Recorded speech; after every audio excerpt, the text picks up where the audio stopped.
Scream 7. Everything was going normal. Everything was going perfectly fine until,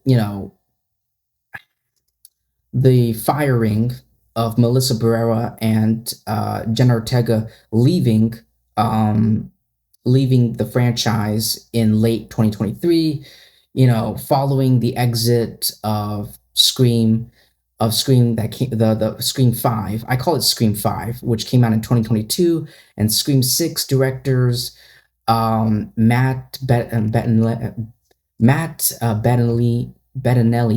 Open um, and Tyler Gillett in August 2023. The guys from Radio Silent. Christopher Landon was hired to direct the seventh Scream film. However, the film went through a creative retooling after the departures of Melissa and Jenna Ortega, with Landon also leaving the project. And in March 2024, Neve Campbell confirmed that she's returning to the franchise after being absent from Scream 6. And Kevin Williamson was hired to direct Scream 7 after serving as writer and producer of the early films in the series. So the film follows a new Ghostface killer for the 700th fucking time, who targets Sidney Prescott's daughter. What a fucking surprise. I know, right? So it took Scream 7.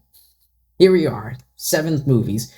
It is definitely the weakest entry in the franchise, in my opinion. But then again, I'm a critic. But audiences were more forgiving. Audience members were more forgiving. They found something valuable within this film. I find it the weakest one, even weaker than Scream 3 or Scream 4. But yeah, it's because of this. All right, the film struggled to match, like its predecessors, status. You know, because of the script. The script of Scream 7 felt so rushed and hollow, because of the off-screen drama, because of Melissa, primarily Melissa, and then Jenna also leaving, and then the previous director who was supposed to be attached, Christopher, directing. I think, but Christopher directed another great movie that you guys definitely need to watch. Underrated, Drop. He also, and if you don't know who Christopher Landon is, he directed Happy Death Day, the Happy Death Day movies, and the recent movie Drop. But anyway, because of the off-screen drama, the firing of Melissa Barrera and departure of Jenna Ortega as a major blow to the film's creative cohesion. But yeah, like it is like the lowest. Like I checked the Rotten Tomato scores. Like it is like between 32 and like 48%, something like that. I think, making it the lowest rated film in the 30-year history of the franchise, beating the previous low of Scream 3. Like it is worse than Scream 3. And like overall, like the verdict that I would give to you guys is that while Neve Campbell's return as Sidney Prescott is amazing, I love Neve Campbell. She is Sidney Prescott, and I love her for that. I will say, like, it's just back to basics. It feels like we're back to basics approach under director Kevin Williamson was resulted in a rote and basic slasher, and that leaned too heavily on nostalgia and confusing AI themed plot points. Like, what the hell? I have no idea. It is like,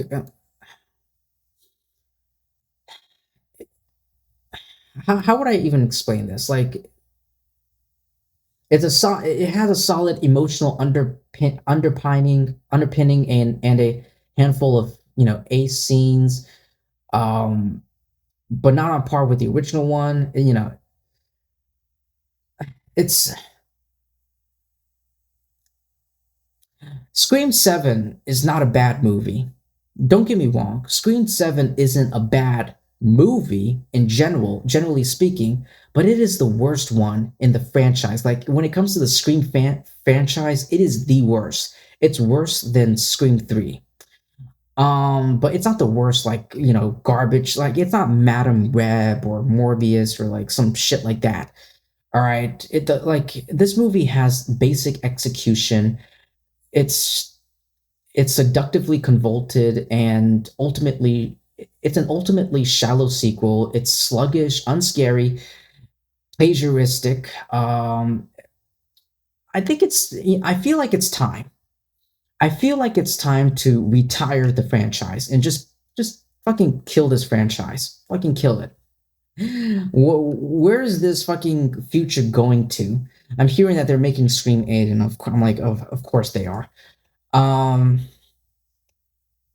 of course there are. Like, you know, the, I do like seeing Sidney Prescott and Gale, and the film had already broken franchise records at the box office, grossing over $180 million globally. But yeah, like I hear there's only one thing. Um, Let me actually give me a second. There's one complaint that I've been hearing around.